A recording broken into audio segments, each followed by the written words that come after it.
import OS, and then we will do a dir on OS. Right. So if you look at it, there are so many methods. Okay, but I can show you some of those things that you might find it very useful. I'll just click it. So this is CHDAR. So change it to a particular directory, because when you execute a program, you will always have this current directory. Depends on where you are calling this program. Okay. So CHDAR will help you moving to a different directory. So instead of you giving the full path. Okay. So that's one thing. And then get CWD is another function, another method where you can get the current working directory. So in case if you want to know where you are in order to print something, you can do that. Okay, and then get PID and get PPID. Okay, so this is again if you are writing log messages. So this will give you the information about the current process you're running. So every process in the Unix environment or any environment will have a numeric value called PID or process ID. And then PPID is the parent process ID. So in case if you are calling a program from another program, you can get the parent and current process ID. So that would be very useful in displaying log messages and debugging purposes. Okay, so list DAR is the function that I was talking about. So it will give you the list of directories, and then if you look at it, mkdir is there, and then the open function. So we have, and then the walk, right? So these are some of the functions, right? And then we also have the stat function that might be helpful. So if you want to know the like file read time, write time, file size, and so on. Okay, so let me quickly try something. Okay, get CWD. So it is telling I am in this path. Okay, os dot get PID. It gives me a number, right?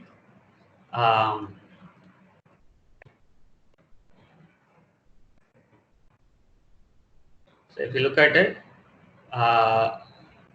my process is a Python shell. So I have 46711 PID running Python, right? And that's what I got.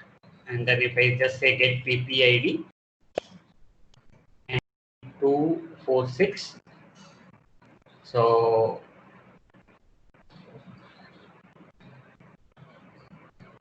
so 99246 is a shell. Okay, so whenever we invoke a Python shell, you log on into terminal. So that means you're opening a bash terminal, bash program first, and then from there you're doing it. Okay, so this will tell me like my parent is a shell terminal. Okay, so os dot list dir. Okay, so I have functions, modules, intro, file IO, forms, loops, condition, threading, JSON, CSV. I know for the fact these are all folders, okay, or directories, subdirectories, okay. So what os.listdir does is, it is basically giving me whatever is under that particular directory. Since we didn't give any parameter, it took the current directory. Okay, so let me just take this and then pass it as a parameter. Okay, if I say, then it is giving me bin some file names, right? So I took one level up. So you can either give a path or you can do a current path, right?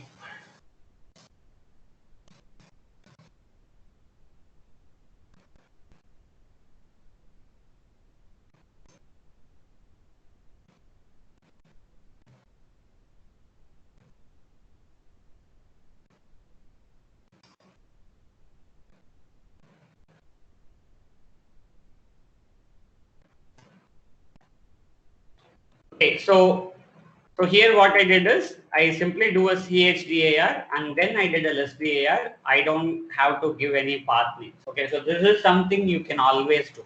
Okay, so what you should do is as soon as you log on, you can get the current working directory and then keep it in a directory.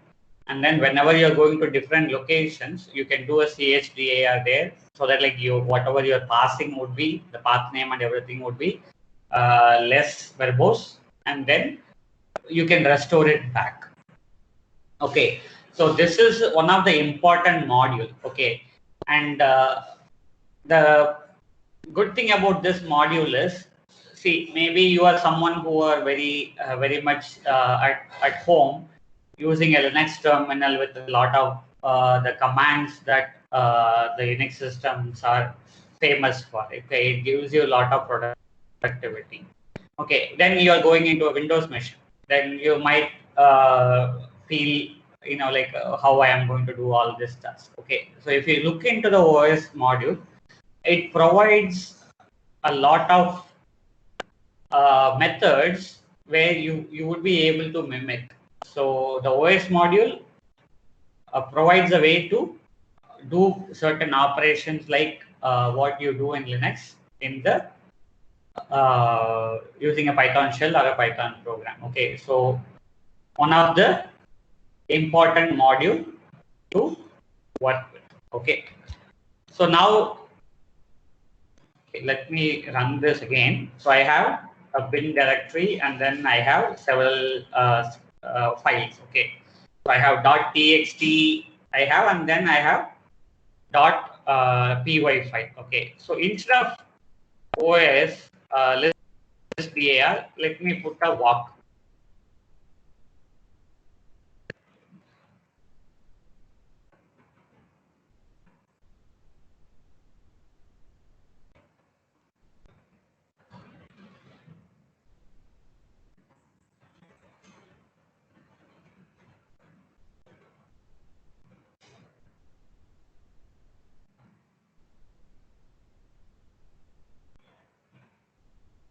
Okay, so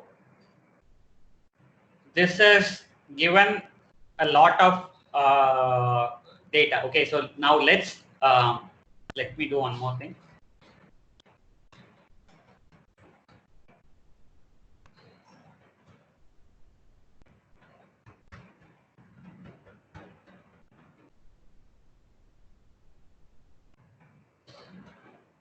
Okay, so there are a lot of things going on. Let me go back to the top. Okay, so the OS.walk method, it creates a multi-dimensional list. Okay, so what it does is like first it goes like either the breadth first or depth first approach.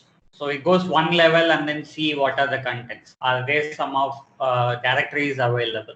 So if directories are available, then it kind of goes inside and then see are there any other directories. So it goes all the way, right? So if you look here, so first is our original directory, and inside that there is one bin, right? And then after that, these are all files. So there is one directory and then all the files. And then inside bin, so I have several directories and then only one file. So then for each directory, it goes, and then it just looks at it and then it sees you don't have any files. So it pretty much goes all the way. So it gives kind of a three element tuple. Okay, first is your directory name, and then second is the list of subdirectories it contains, that is one list, and then list of files under that directory name. So it goes recursively until there is no more, right? If you look at here, the loops and conditions, there is nothing in it, right? And then threading, there is no subdirectory, but there were 4 scripts. and so on, right? So this is something, it will produce an extra elaborate result. And what you need to do is you need to understand this first before you get into doing any sort of recursive processing. Okay. You could also use this to delete certain type of file extensions if you are doing some sort of cleanup. Okay. So learn this OS module, especially we started with like few of those methods we saw, like we saw get CWD, CHDAR, PID, get PID, get PPID, list DAR, and walk. Okay, but there are a lot of tons of functions that is available in the OS module. So when you learn the basics like the data types and loops, conditions, file handling, then the next level is your expertise in Python is generally measured with how many modules you know, not the syntax, at least like what kind of features you are expecting and then where you can find it. And then once you find it, how you can quickly read through the documentation and then using those methods. So that is where you will gain expertise once you know the language basics. Because if you if you are looking at you want to become a Python web developer, for example, right? So there are several frameworks that are available. There is Django, there is Flask, there is Wattle, and whatnots. So what does that bring, right? So they have canned several methods and functions and classes that will be that you can reuse. And in order to do that, this is all you need, right? Like you install the framework called Flask, which is one of the easiest framework if you want to get into web development, right? And you read through the manual, so you see like, okay, I want to use a database. So like, what is that? So there is a class called SQL Alchemy that is available, whatever it is, right? So you can start with learning about the inbuilt modules that will be useful for writing a custom program. Okay.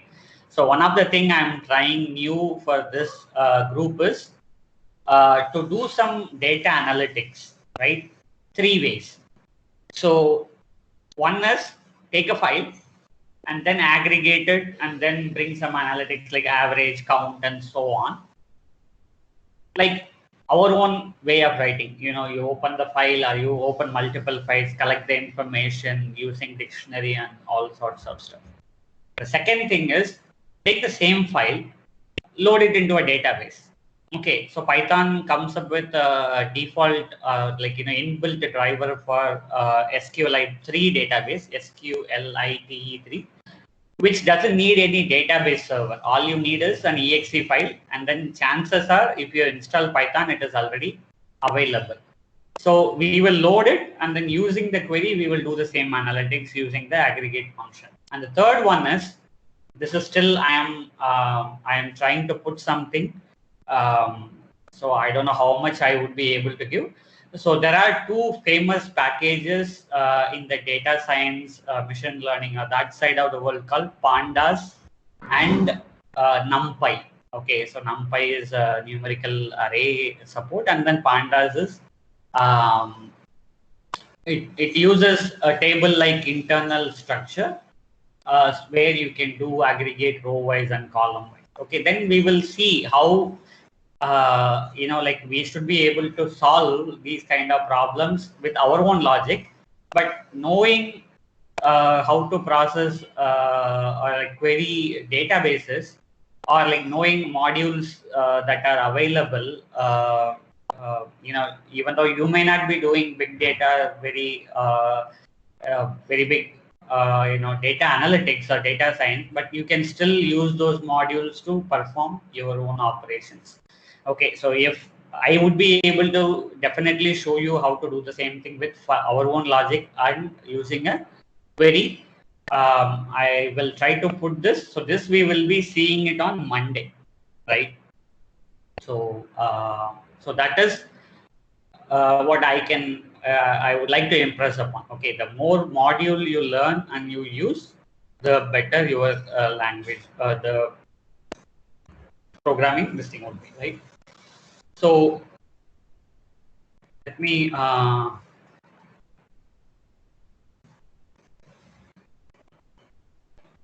here, okay, and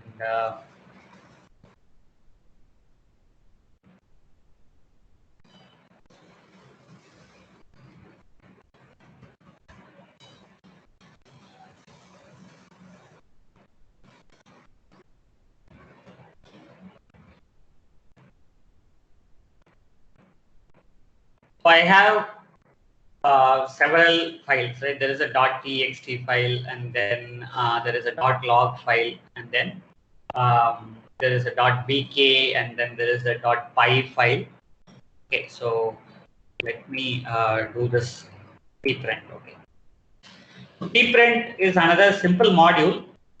It's called pretty print. Okay, so in case if you have data structures like nested data structures like what we saw in the list, which is a list of tuple that contain again lists, right? So this can give you in kind of a human readable format. So if you look the top level, just OS list DAR, it is simply fill in the text, right? Contiguous text. Where here it is, putting one element in one line or whichever way it sees fits, it will be much more readable. So instead of calling the print function, you simply say import pprint, and then you call the pprint.pprint method to display your data types or data structures, variable that contain this thing, right? So I have .txt file, .log file, .bk, and .py. So there are 4 different files that were available. Okay. Now what I'm going to do is I'm just going to show you the import the glob module. Okay. So what we will do is file. I'm going to create a variable called text files, and then I'm just going to say glob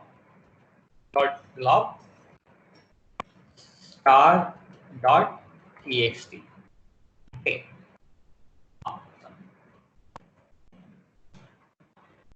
So now if I say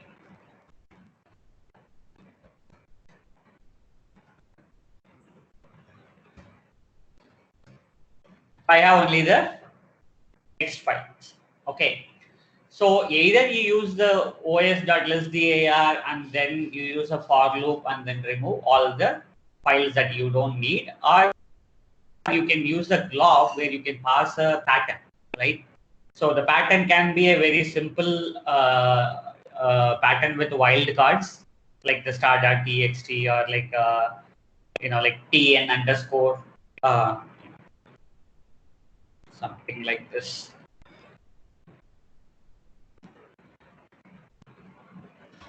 Okay.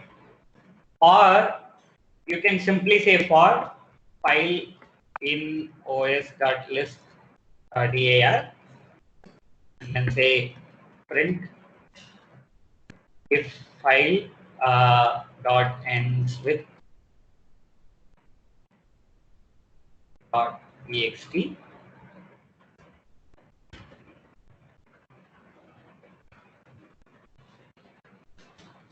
Okay, so this is another thing, right? So you can simply use a list dar and then use the output in the for loop. Maybe you can check some extensions or check some patterns, and then like if it matches, you put it in another temporary list, and then you will go from there. Okay. So or use the glob function directly and then give the pattern that matches your the list of files you want to process, and then you simply get a file list. So once you have it, so we already talked about writing a function or a set of function that process one file, right? And then you simply write in these things in another function, and then for each file you call that function you wrote for processing one file. So in this way, your existing functionality is extended to process multiple files. Okay. So and then I also talked about using threads. Okay. So in case if you want to process multiple files because you have a powerful system. So you could use a threading module. Okay, that module is beyond the scope of this session.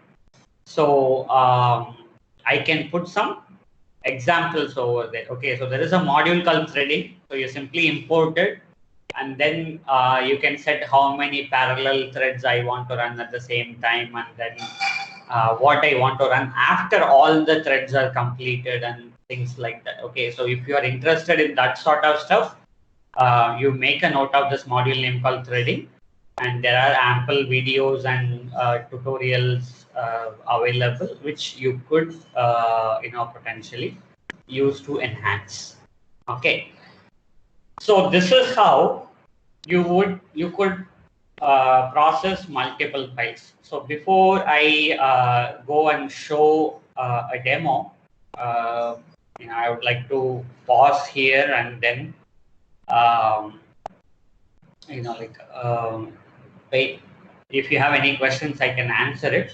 The second thing is, while we are at it, in case if any of you have not filled the Microsoft forms for last week's attendance, please do so. Okay.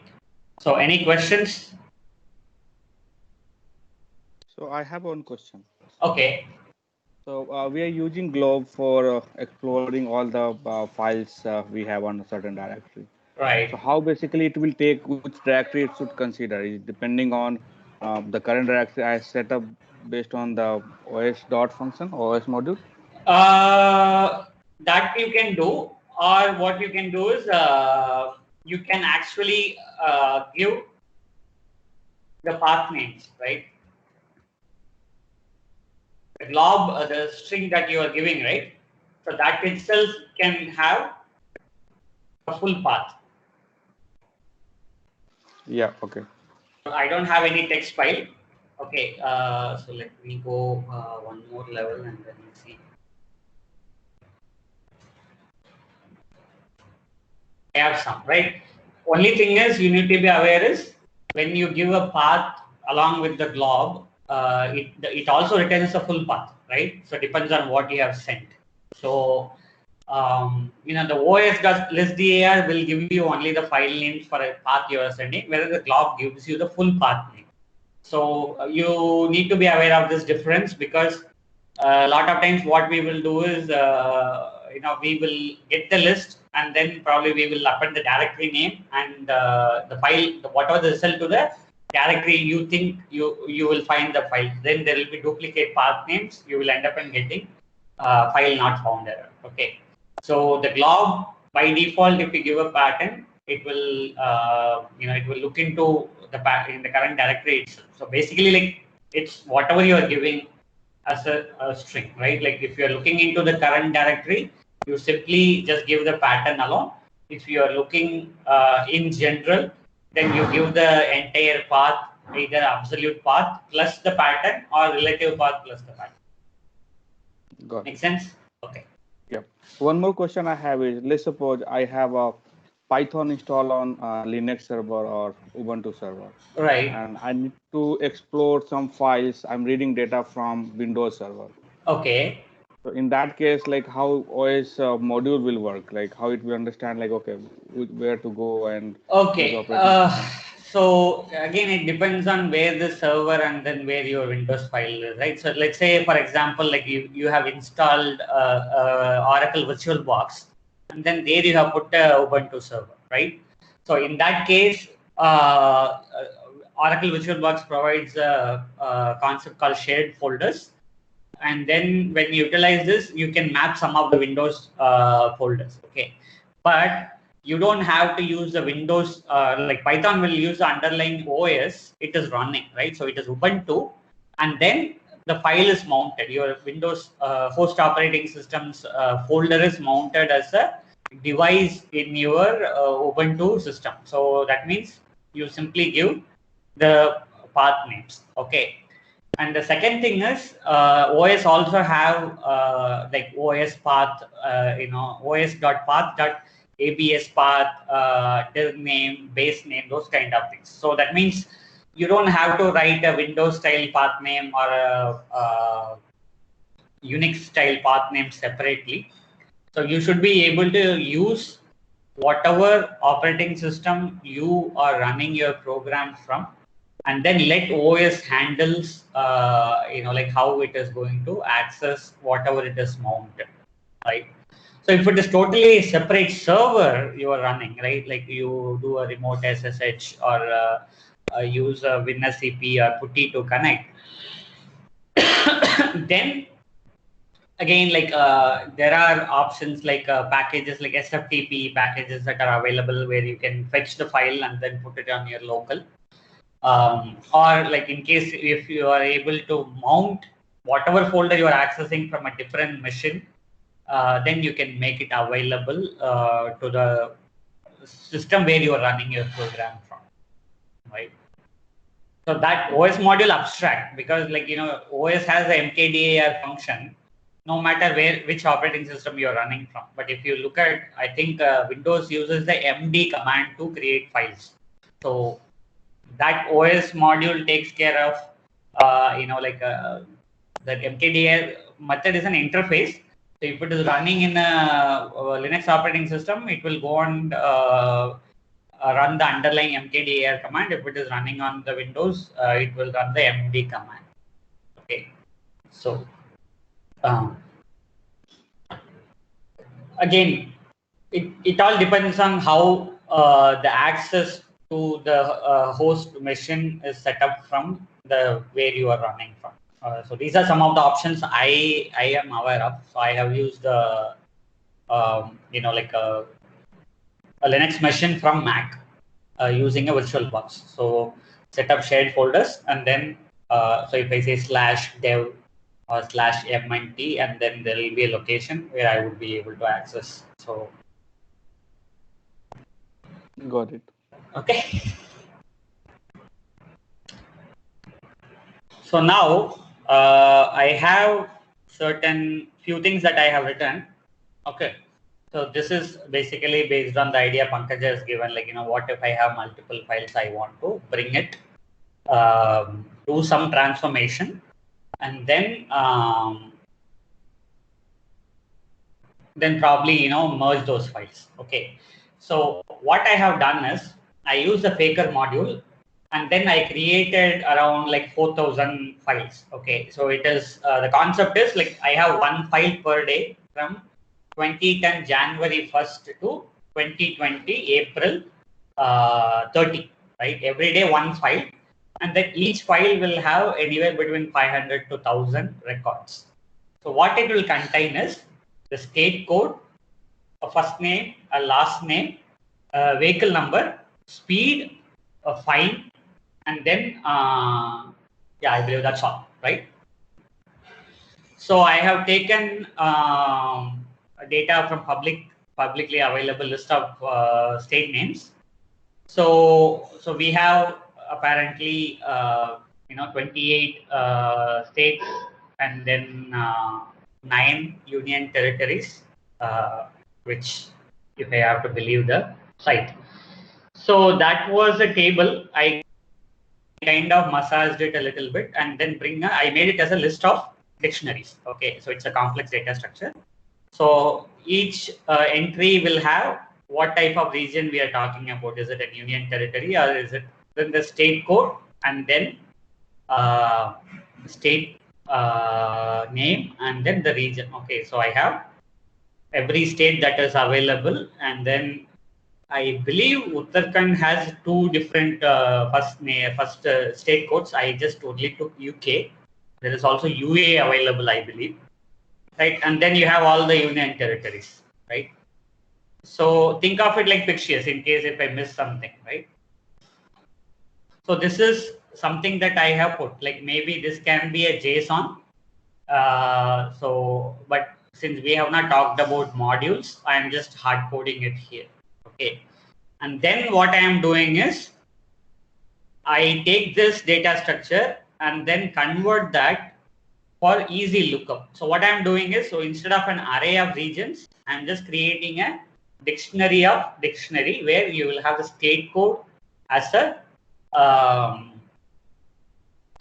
key, and then the state name, the type as values. Okay, so this is what we are doing here. So this is for ease of use. Okay, so suppose if I just say import print, and then I have shown you an example where how you can access the value. So but after transforming, I can simply give the state code and then ask for name. It will give me the name for the state code. Okay. But if I print this, like you will see what is the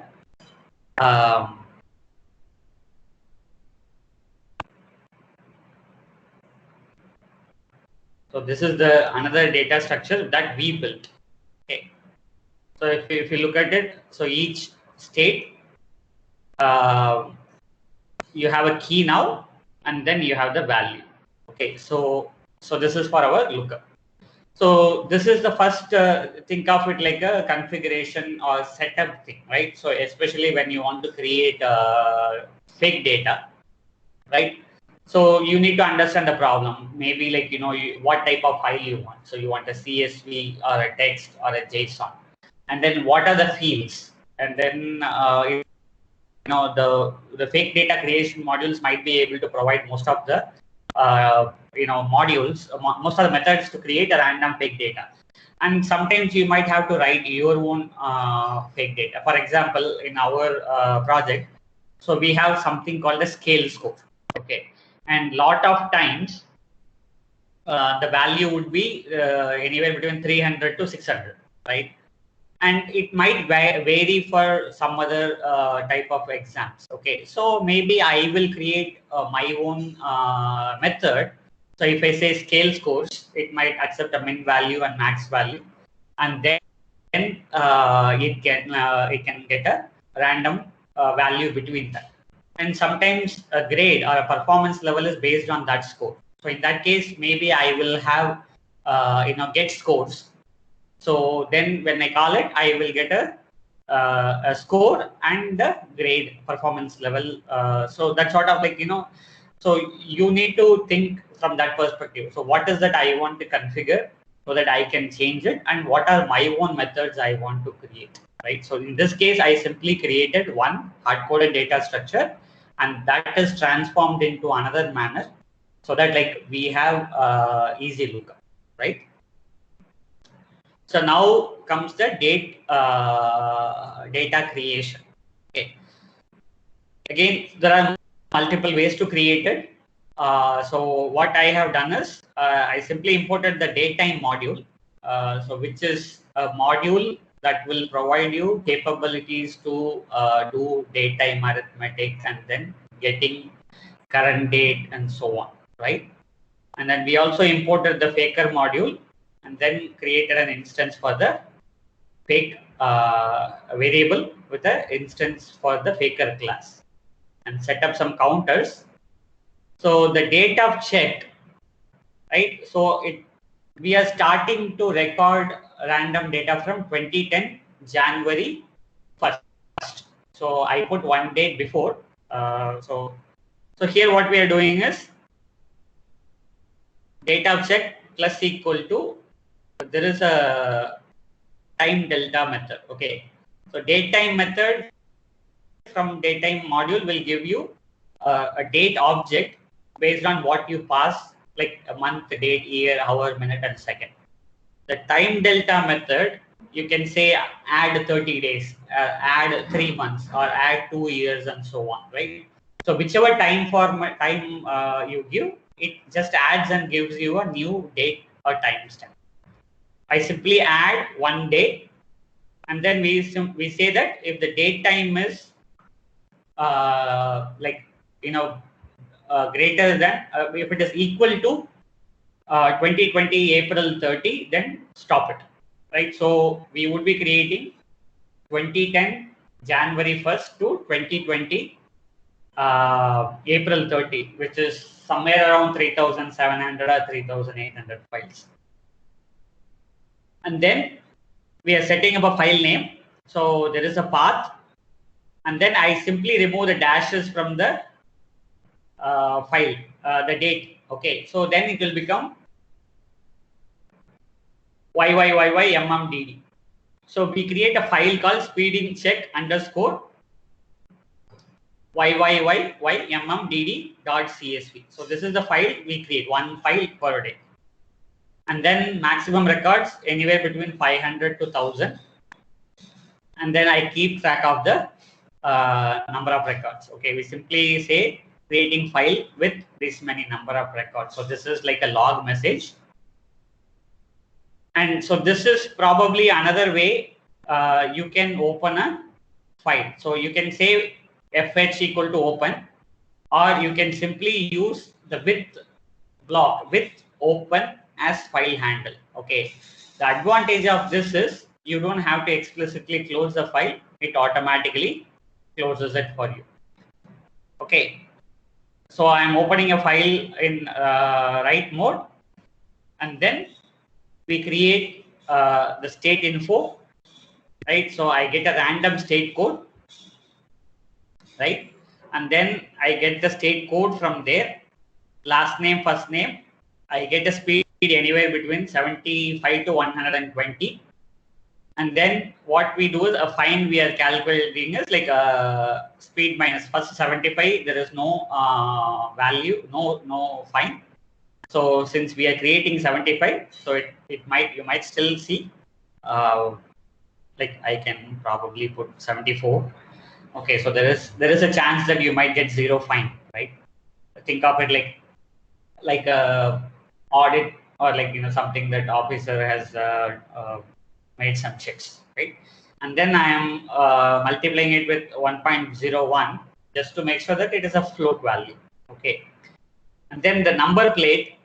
So this is probably an interesting way of doing it. Okay, so I have converted the state code into uppercase, and then there is a function called bothify. Okay, then you can pass a pattern where the question mark means alphabets, the hash, the pound symbol means number. So it is going to create a random number. So state code dash 2 number followed by 2 alphabets and then 4th number. So that is how I believe most of our number plates will look like, right? So it will be more like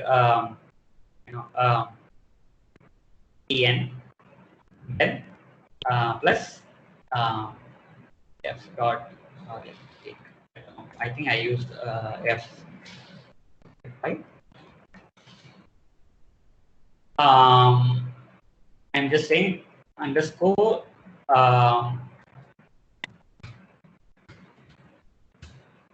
okay.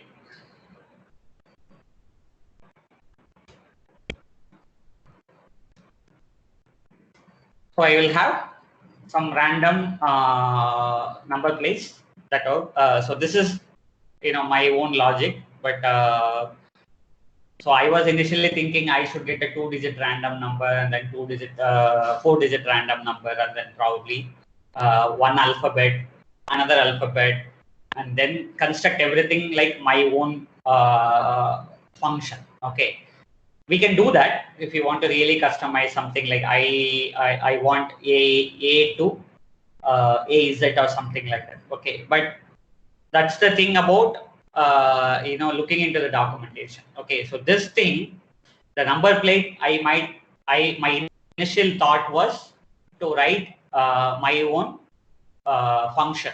Then I had this conundrum, right? We have not talked about functions, so then how do I put it? So then I was looking into the documentation, and then I found something that I could use.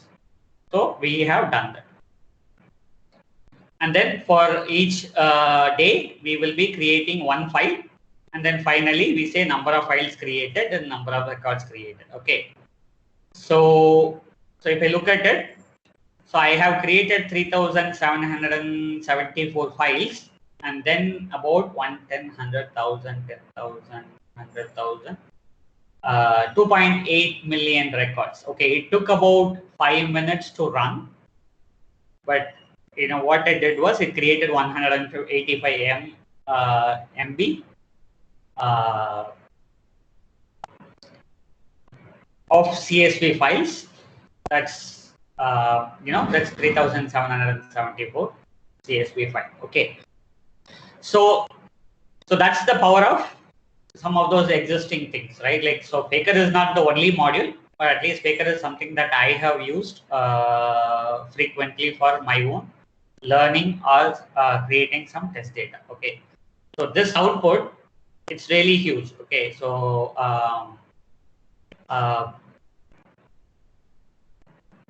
so anyway, like, I will be sharing this with you. Okay, so when you use it, you might have to take the path names and all separately and modify it.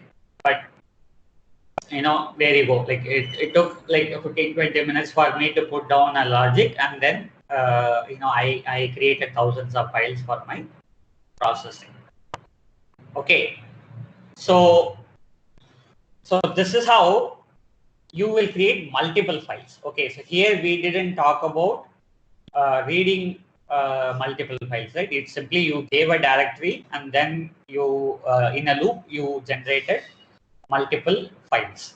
Okay, now comes to the concept that I wanted to talk is, how do we process these files and then come up with some output. Okay, so I have two code written here. One is take these files, right, and then create a new file, but this file is one file per state. So we take this 3770 plus files, and then we will convert that into 37 files. Okay, so we are not using any threading.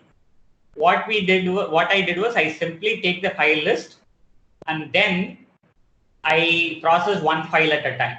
Okay, and then I opened multiple file handles. So whenever a record belongs to a particular state, I have written that. Okay, so this is a classical example where you can use a dictionary and then use state code as a key, and then the opened file handle for that state file as a value.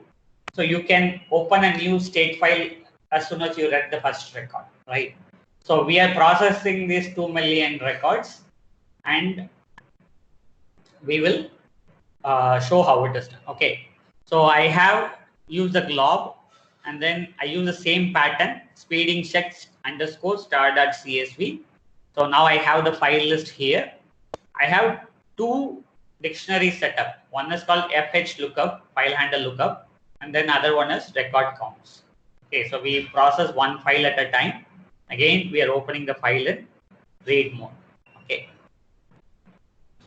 Then using the for loop, we started reading. State code is the first two characters. I use slices. If the state code is in the file handle lookup, I say my output file handle equal to from the file handle lookup dictionary using the state code. If the state code file is already not open, so this if else condition is all about opening files as soon as we find a new state. So I will construct the output file name, which is state code dot lower CSV. So we will create a file name called the same location, like tn.csv, wb.csv, ap.csv, dl.csv, and things like that. Okay. So this line will use an existing file handle if it is already stored in a dictionary using the state code as a key. Otherwise, it creates one file handle, this line, this, and then we store the file handle. So this is a classic way. So if you want to read from one file and write it into multiple files, okay. But there is a caution here. So I know that at the maximum I will be writing only into 37 files. Okay, so I simply open file, appended it, and so on. Okay, but if you are planning to process a lot of files, so you might want to keep a limit of how many files you can open at the same point. Okay, otherwise you might end up in either crashing the system, because any operating system have maximum number of files that you can open, right? So there are commands like ulimits that can tell you like how many maximum file you can open, and then you can also set up like if you want to increase. Servers usually have a lot of files that can be opened at the same time, right? So I get the state name, and then we keep track of the record count, right? And then I simply write the state name, comma record. So basically what we are doing is our input file. Let me show you how the input file looks like.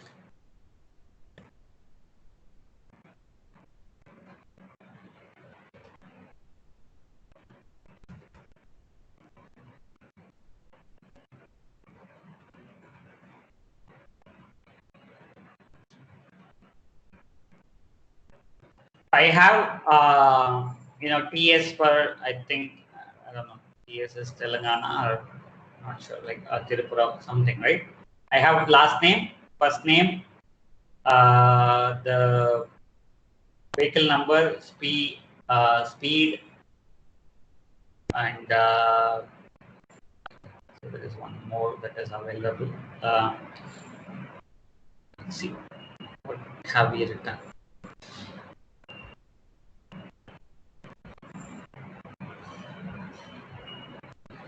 We have written last name, speed, fine, number plate. Okay. Code, okay, speed. So we hard coded 60 as a speed limit. Okay, and then the actual speed, fine, and then the timestamp.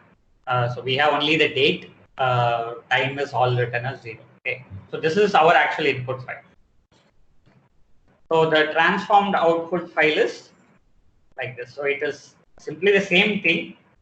We just have the state code, state name in it. I just wanted to do a simple transformation. Okay, so this is, since it is a demo.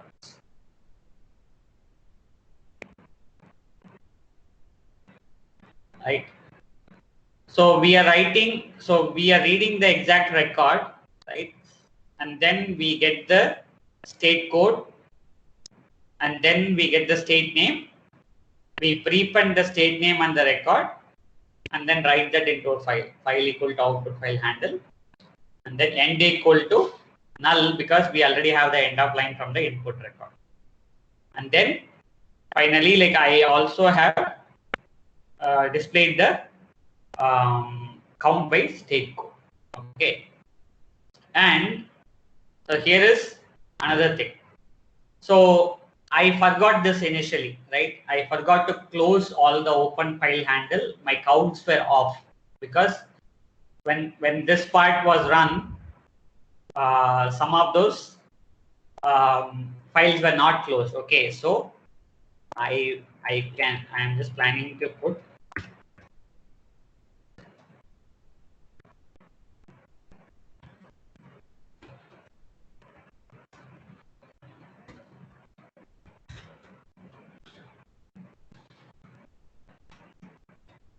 okay, and also this goes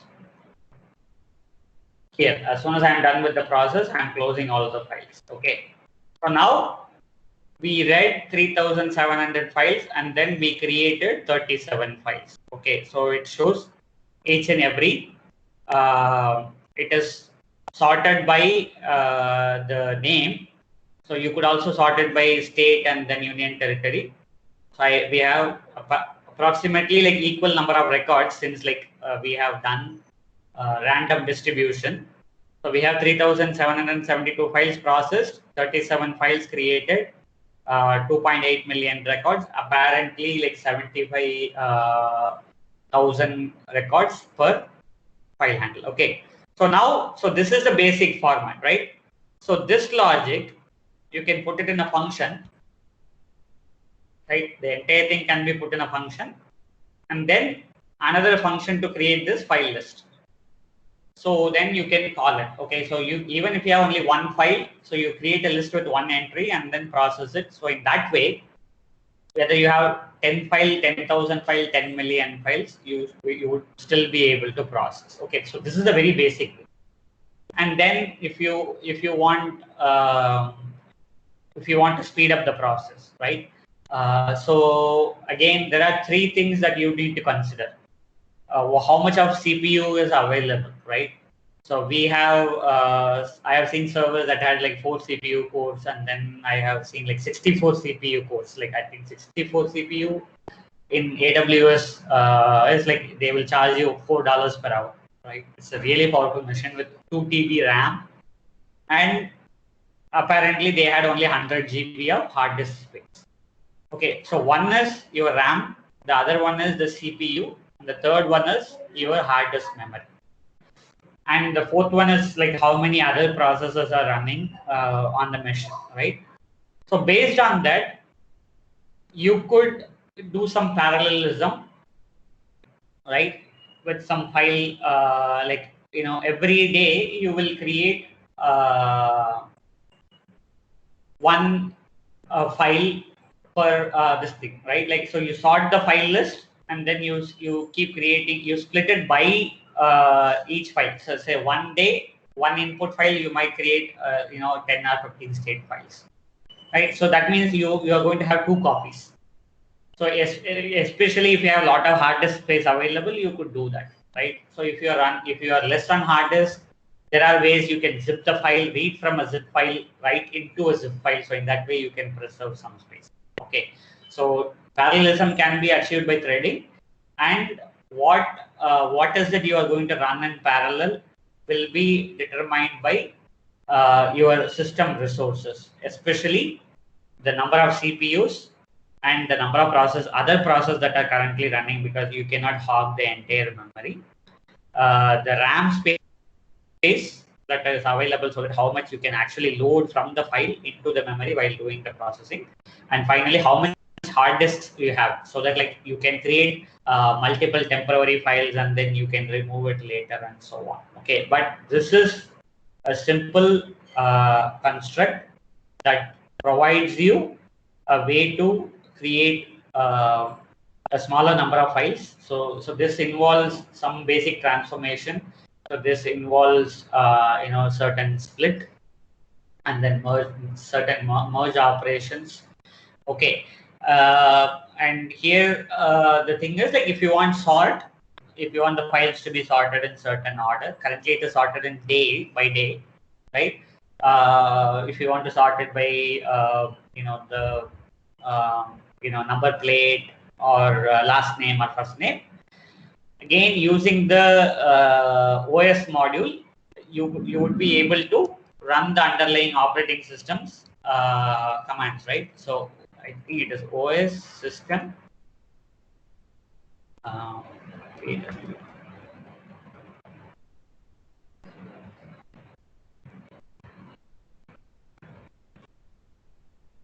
So OS system, you can pass a string that is a command for that operating system. Okay, in this case, what operating system you are running matters. Okay, so if you are not writing your own sorting function, so I could actually do a sort, a Linux sort, because it is Mac operating system, and then I can utilize it. Okay, so if you really want to sort it, either you want to take it outside your Python script, or let the files come in sorted order, or you use the underlying the os.system method to call in some operating system commands. Okay, so you need to construct the commands dynamically, and then you can sort it. Okay, so in case if you want to sort this this file, right? So you will be sorting something like sort minus t is comma, and then k 1 2 3 2 3 4 4 comma 4 your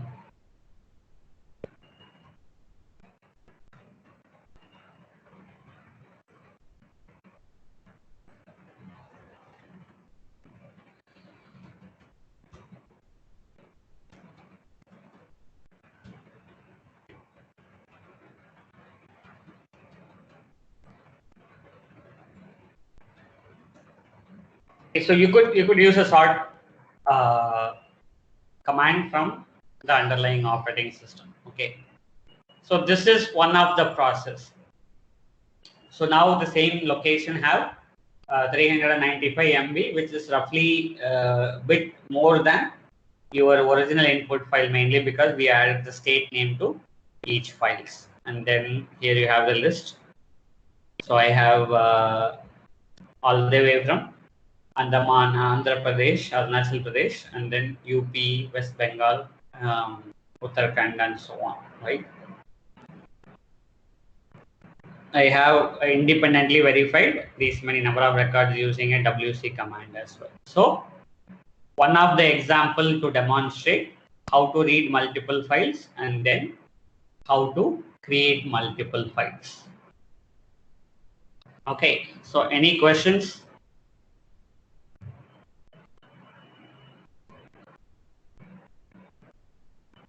Okay, so now what I am going to do is, so we have 3-step process. Right now from nothing, we created fake data, 3,700 files using the fake module, right? That's step 1. So no input, we created multiple output files. And the second thing is we read all those files and then we split them and then merge them by state. So the 3,700 files become 37 files. So we processed multiple files and then we created multiple files. And finally, we are going to read a lot of file and then we are going to create a report. Okay, the report currently is printed on this terminal, but you can write it as well. So file list. So we are taking, so I'm not sure how many of you are familiar with the way you can write patterns, wildcards in Linux. So we all know that star.csv or abc.star.csv or star.star, those things. Okay, so here what I'm saying is in this location, I want file names that contain 2 characters .csv. Okay, so if you look at it, so these are our state files. So in the same location, we have the speeding check underscore YYYYMMDD CSV file as well. Another 3,700 files I don't want. So question mark is the way you can specify how many characters you are expecting in this file. Okay. So if you want to know more about this style, look into Linux file wildcards. Okay. So what we are doing is, so in this location, we are looking into 2 character followed by a .csv. And then, so we have a stat, which is a dictionary. And then for each file, what we are doing is, from the file name, we are taking the, like, see, this one, the output would be something like, this one would be the output of the glob statement. Okay, so what we are doing is, we are checking -6 to -4. So this is position -1, -2, -3, -4, -5, -6. So we are looking for this particular value. Okay. So get the last from the last but 6 index, and then read 2 character and then convert that into uppercase. Okay. So this is the slicing part that we discussed on day 3, I believe, day 3 or day 4. Okay. So slicing can be complicated. So, there are other ways to do the same thing. So from this file name, I could use a base name command function for os.basename. And then from there, I could have got the first 2 characters. But so this is one way I have chosen. So if you print it, you will get the idea. And then we open the file. We read record by record. We split it by comma. And then we get the fine amount and then the data of check. Again, that's the slicing operation. 7 to 9 means it will give you index 7 and index 8, which is the fine amount and the date.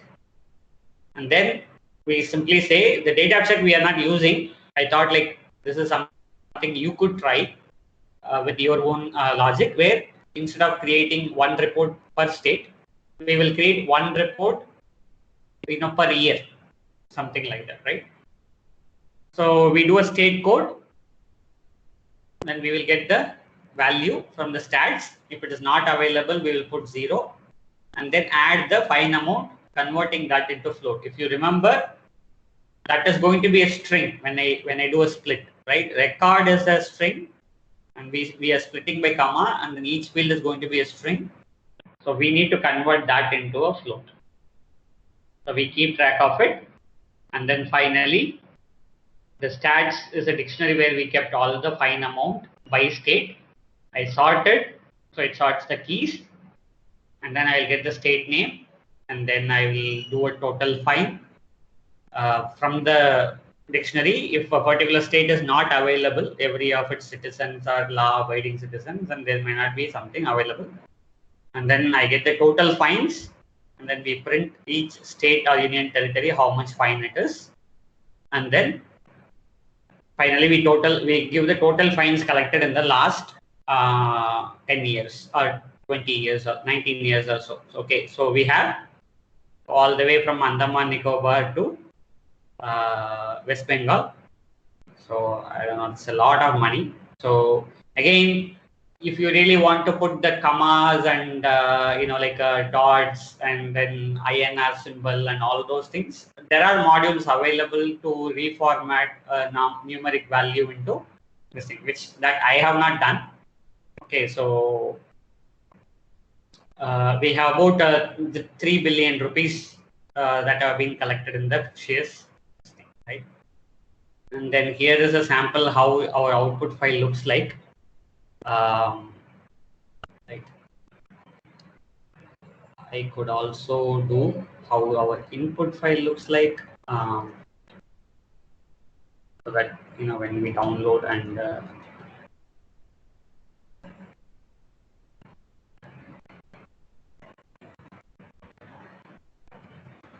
so this is just a state code. Here we just simply added the state name, right?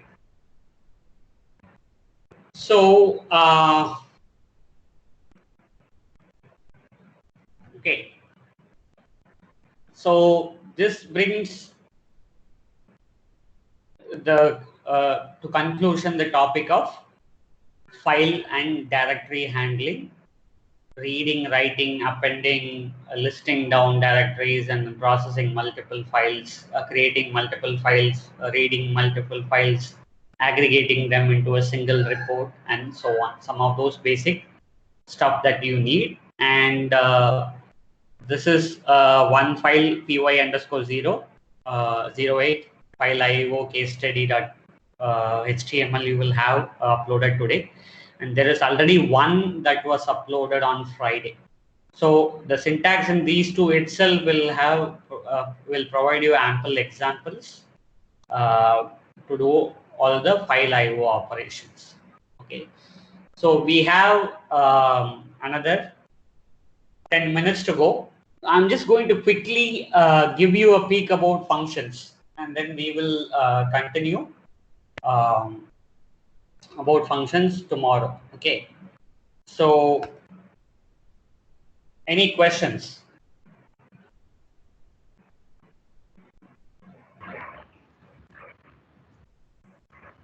This is really amazing, MK. Okay, thank you. Okay, so we have seen so far built-in methods, built-in functions. So it would be really nice to have a way to create our own, right? Because that is reusability. So we simply put some calculations or some repeated process in one function, we can call it, right? So that is the concept of user-defined function. Python provides with your quick syntax, you can get this up and running. Python also provides some additional features where you can really create a very sophisticated functions, where you can have keyword parameters, positional parameters, and so on. Okay, and then once you have enough of these functions, you can take all these functions, put it in a separate file, and then create your own modules. So that means as your team grows, when they start writing more Python code, so you will find opportunity to refactor within the script, and then within multiple scripts, and then you can create your own modules. Okay, so how do we create our own functions? First of all, what is functions? So what we have seen so far is a function is a name, and then which we can call using by appending one pair of parentheses. And then within that, sometimes we call the without arguments, with arguments. Sometimes it returned values, sometimes it didn't, right? So it did a lot of combinations. So there is a function name, there is argument, and there is return value. Function name is always there. You can have return value, you can have arguments. Okay, so these two will make the function much more versatile. But you can have arguments, no return value. You can have return value but no arguments. You can have no arguments, no return value. So two possibilities, four combinations. Okay, so you can write functions in any way. Python doesn't need you to send any arguments. Python doesn't need you to return values. Okay, it is always optional, but only when you have either one of those or both of those, your function will be much more reusable. Okay. So how do we create a function? We will use a keyword called def, as in define, and then you give a function name. Okay, function names are generally lowercase, underscore, and numbers. So I'm just going to create a very small function called add, and then within parentheses, you have to give the colon. So if you are passing parameters, okay, so I pass a comma b, right? And then we will, like the same way you have done loops and conditions, you simply code your logic for that particular function within that, right? So now I am just going to use our ubiquitous pass statement. Okay, because now I know I need to write a function called add. I don't know what to write exactly, right? So maybe I just need to add these two numbers and return the value, or maybe I want to check whether the first number is numeric and the second number is numeric, or maybe I will put some default value and so on, right? So if I say type add, it says it's a function, right? And then there is another beauty of it. I can simply say sum, another variable, equal to the function name without parentheses. Okay.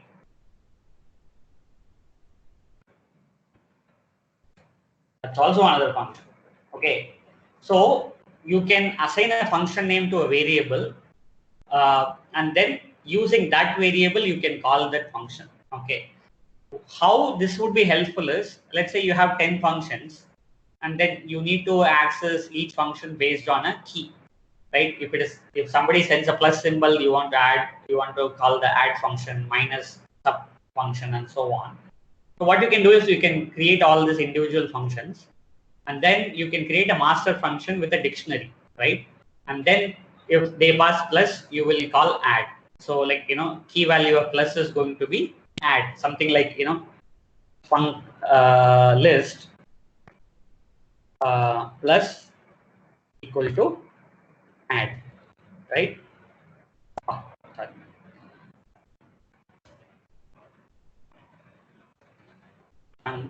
List equal to dictionary.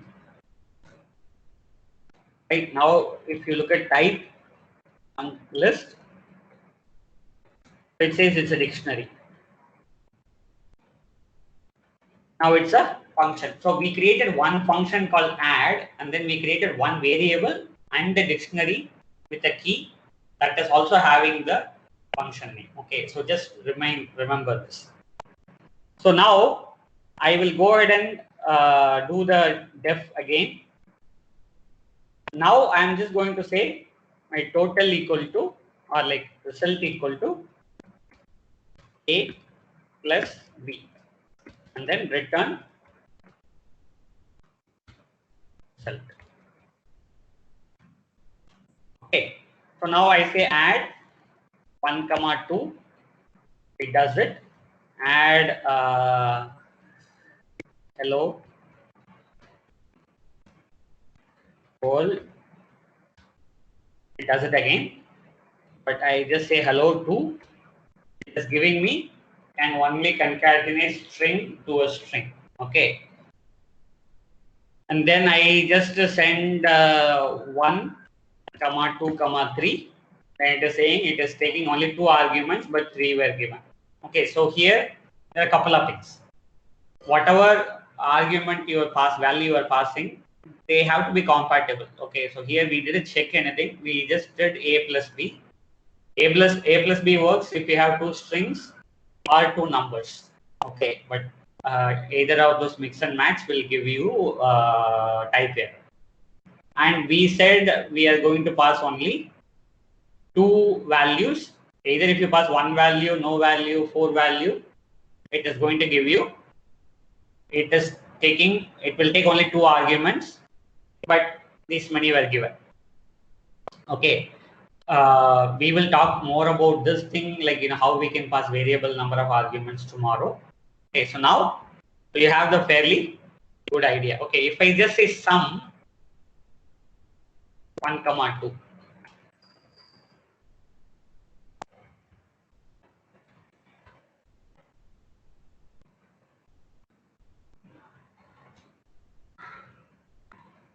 Oh, okay.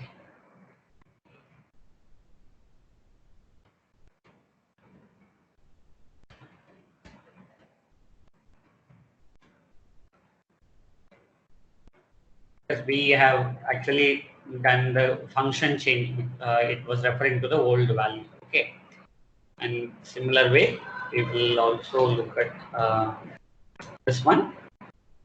So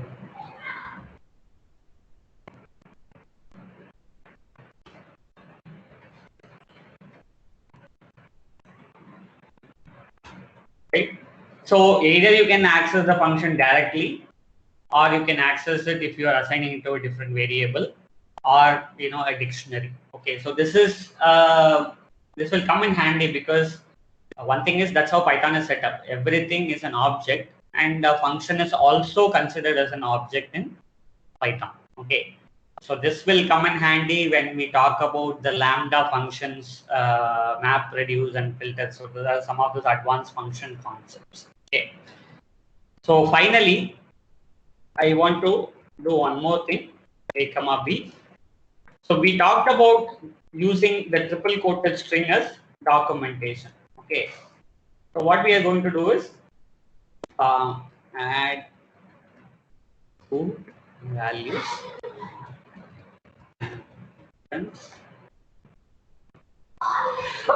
Excuse me. Result.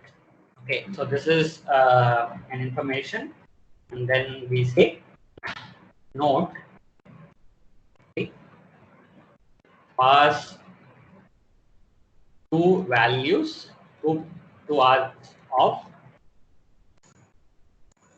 of same type.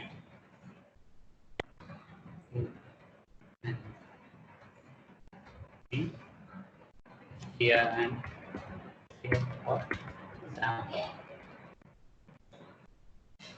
I have this, and then I will simply say return A plus B. Okay. So we have this,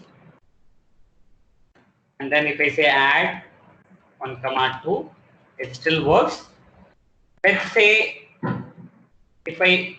you remember we all use the help function, right, to get information about whatever was there provided to us built-in functions or methods, right?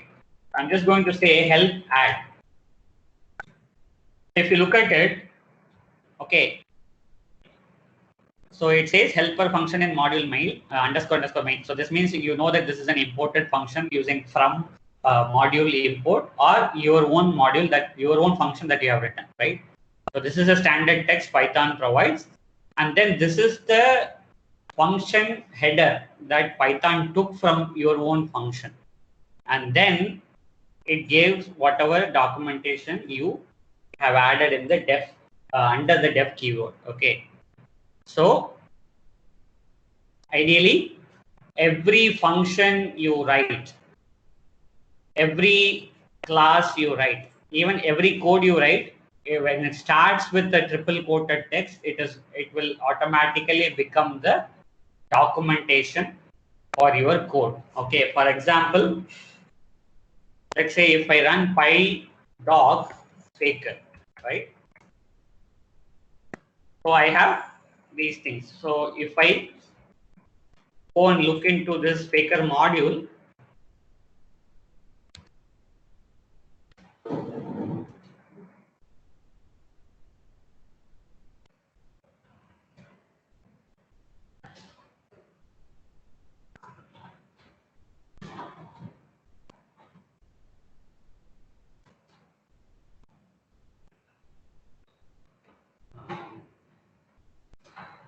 this is a multi-level. So this is a CSV file module. So if I go and take this, and then I open this file. So if you look at it, this was there, and then describe a CSV dialect. Okay. So if I go back and run it, this we saw, right? And then